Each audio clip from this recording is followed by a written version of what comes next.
लगता है कोई टाइगर या पठान रॉ के लिए शिकार पर निकला है। लेकिन हम कौन सा शिकायत कर रहे हैं, क्योंकि 2023 में दुनिया भर में 1 दर्जन से ज्यादा कट्टर भारत विरोधी आतंकवादियों को टारगेट बना के हत्या कर खत्म कर दिया गया है, और यह अक्सर फिल्मी अंदाज में मारे गए। हाल में एक जिहादी का एनकाउंटर कराची की दूर तक फैली झुग्गी बस्ती औरंगी टाउनशिप में इतवार के दिन 12 नवंबर को हुआ।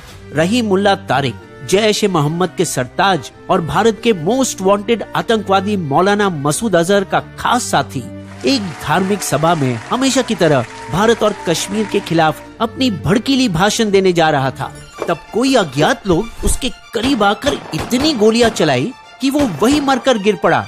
लेकिन पाकिस्तान मीडिया इस घटना को सिर्फ एक लोकल मौलवी की हत्या बताई।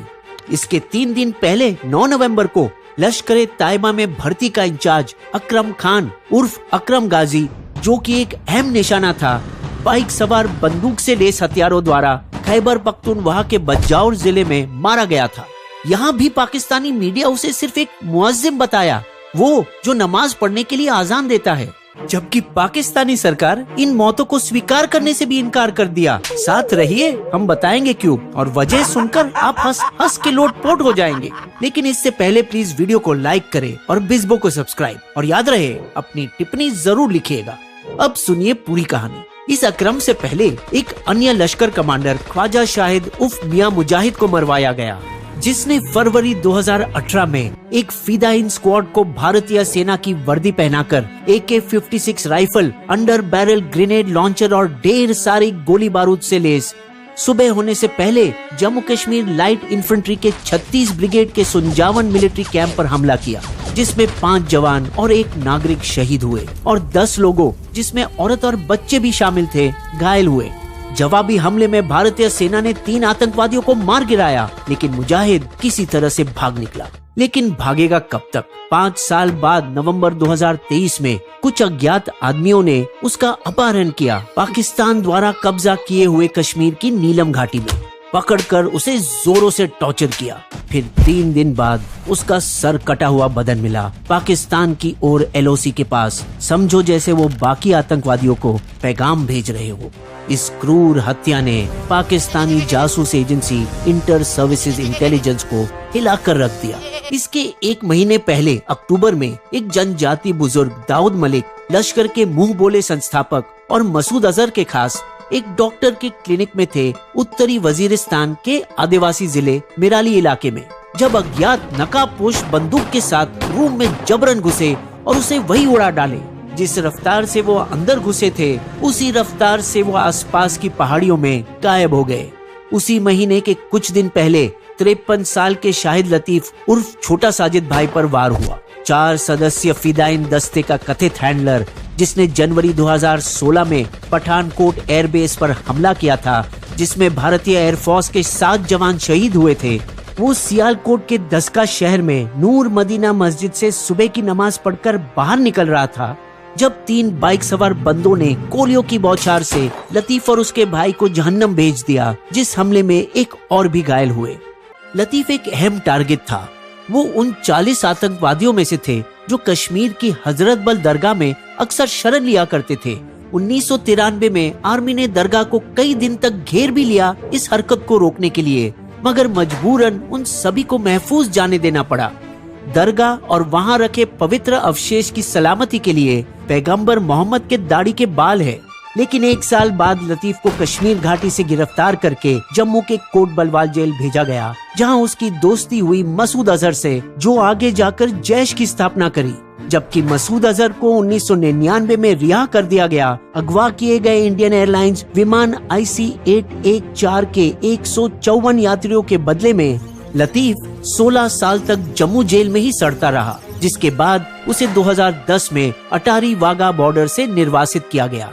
पर पाकिस्तान पहुंचकर वो एक बार फिर मसूद अजहर से संपर्क किया, जिसने तब तक जैश का गठन कर लिया था।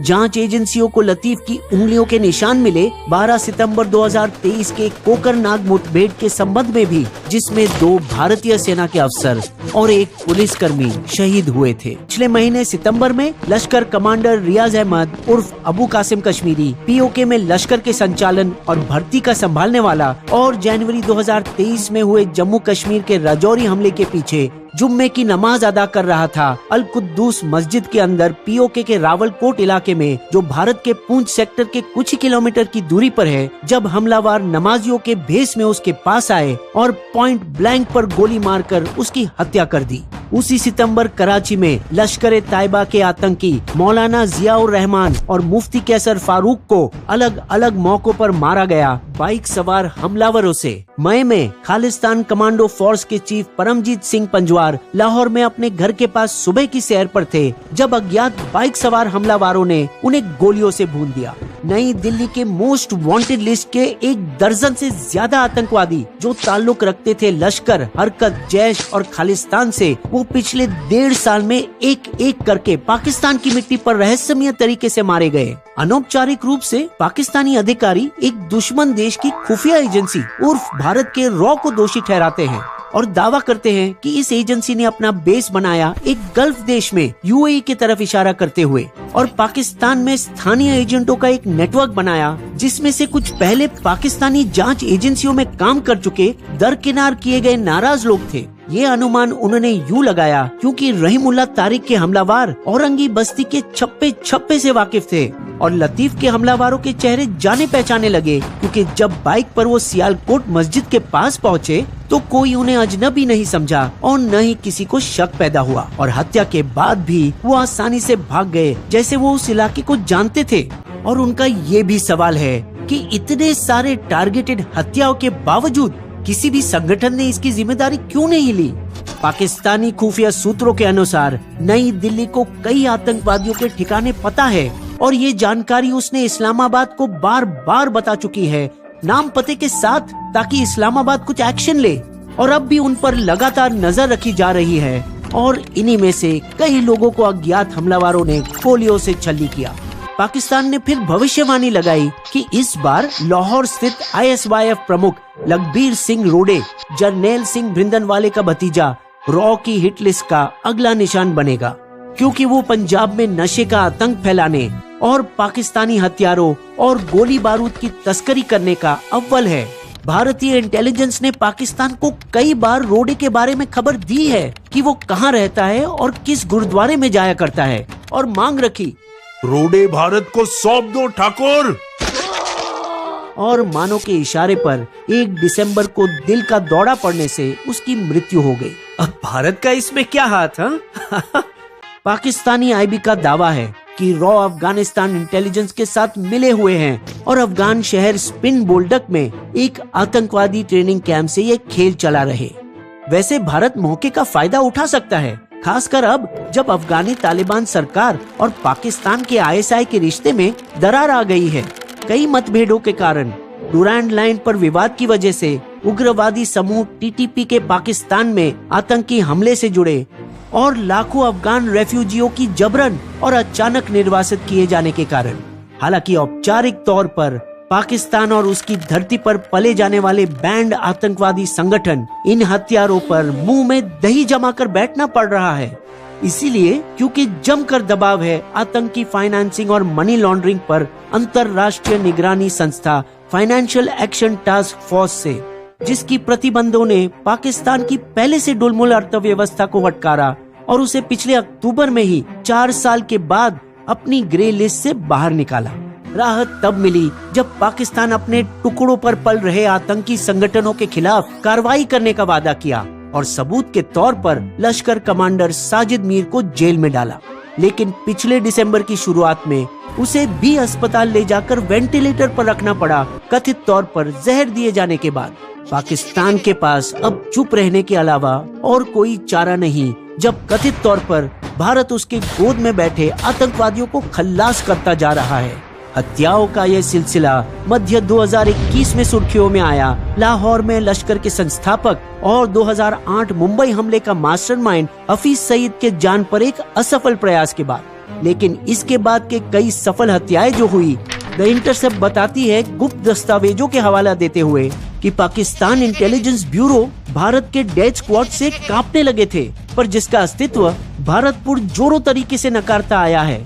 और इस डर से भारत द्वारा आतंकवादी घोषित सभी व्यक्तियों की सुरक्षा बढ़ा दी है, जिनकी अपने देश में मौजूदगी भी पाकिस्तान इनकार करता रहा है। लेकिन हिफाजत में इजाफा अदनान अहमद उर्फ अबू हंजाला, लश्कर के कमांडर और मसूद के करीबी को कोई काम नहीं आया जब हत्यारों ने ISI की लगाई 2 लेवल सुरक्षा कवर को भंग कर उनके कराची घर के बाहर ही बेहद करीब जाकर उसे गोली मारकर हत्या कर दी दिसंबर 2023 के पहले हफ्ते में। कुछ सूत्र इन हत्याओं पर पर्दा डालने की कोशिश कर रहे हैं कि ISI ही अपने घर की सफाई कर रहा, क्योंकि उन मरे गए लोग अब पाकिस्तानी हुकूमत के किसी काम के नहीं रहे। इस तरह की सफाई पहले 2002-03 में भी हुई थी परवेज मुशर्रफ के शासन में, जब 9/11 के बाद अमेरिका के दबाव में बैंड सिपाही साहिबा के मुख्य और लश्कर जंगवी के संस्थापक और उनके एक बड़े गुर्गे को अज्ञात हमलावरों ने मारा था। अन्य लोगों का मानना है कि जैश कैडर के भीतरी गुटबाजी और अंदरूनी झगड़े के कारण ही शाहिद लतीफ और तारिक की हत्या हुई होगी, जिसकी जांच जारी है। भारत के कथित गुप्त अभियान को और भी कुछ मशहूर सफलताएं मिली है। सीमा पर हथियार तस्करी करने वाला मोहम्मद रियाज मुजफ्फराबाद में मारा गया। पूर्व अल बद्र कमांडर सैयद खालिद रजा कराची में, हिजबुल मुजाहिदीन का ऑपरेटिव बशीर अहमद पीर रावलपिंडी में, अमृतपाल के गुरु अवतार सिंह खंडा जिसकी बर्मिंघम अस्पताल में कैंसर का इलाज करते रहस्यमयी परिस्थितियों में मृत्यु हुई, जबकि सुखदूल सिंह गिल पंजाब में हत्या और जबरन वसूली के दर्जनों मामले में वांटेड की कनाडा में विनिपेग शहर में। इस तरह की हत्याएं यकीनन अपराधियों को एक गंभीर संदेश भेजती है। हालांकि इससे दोनों देशों के बीच सुरक्षा मुद्दे सुलझाने का कोई बड़ा हाल नहीं निकालती, पर वह आतंक से पीड़ित परिवारों को राहत जरूर देती। जैसे मार्च 2022 में कराची में जैश के मिस्त्री जहूर इब्राहिम की हत्या, जो IC 814 के 5 हाईजैकरों में से सबसे घातक माना जाता था, या सरे यूके में रिपुदमन सिंह मलिक की हत्या, जो मुंबई से कनाडा जाने वाली एयर इंडिया की उड़ान पर बमबारी के लिए जिम्मेदार लोगों में से एक थे, जिस कांड में 329 निर्दोष लोग मारे गए। डर के मारे दुनिया भर में 20 से ज्यादा कट्टर खालिस्तानी अंडरग्राउंड जा चुके हैं, अमेरिका, कनाडा, ब्रिटेन, ग्रीस और ऑस्ट्रेलिया में। मानना पड़ेगा कि अब तक के ऑपरेशन इतने कारगर तरीके से किए गए कि एक भी हत्यारा पकड़ा नहीं जा सका। लेकिन अमरीकी धरती पर गुरपतवंत सिंह पन्नून को कथित तौर पर खत्म करने का असफल प्रयास भारत के लिए राजनीतिक शर्मिंदगी बनकर बाकी ऑपरेशन को कुछ समय के लिए स्थगित करने पर मजबूर किया है। असफल गुप्त अभियान जैसे अरबपति भगोड़े मेहुल चोकसी को एंटीगुआ से उठाने की नाकाम कोशिश भारत पर भविष्य में भगोड़ों को वापस लाने में भारी पड़ सकता है, क्योंकि इंटरपोल का मानना होगा कि उन्हें अपने देश में निष्पक्ष सुनवाई नहीं मिलेगी, जैसे मेहुल चोकसी के मामले में हुआ है। कनाडा में निज्जर की कथित हत्या से भारत कनाडा संबंधों में भी तनाव आ गया। बहरहाल राष्ट्रीय सलामती खतरों को ढूंढ निकालने और भारतीयों पर आतंकी हिंसा रोकने की काबिलियत एक महत्वपूर्ण क्षमता है, जिस पर भारत की सुरक्षा एजेंसियों को काम करते रहना चाहिए। बिस्बो की शायरी, मिल गया हर कोई को अपने फल का नतीजा, जिस किसने किया कांड उसका हुआ फजीता, छुपकर बचोगे कितनी देर तक सोच लो जरा, ढूंढ निकालेंगे एक एक को फिर हम देंगे सजा। हमारे वीडियो कंटेंट के सारे स्रोत आपको डिस्क्रिप्शन में भी मिलेंगे।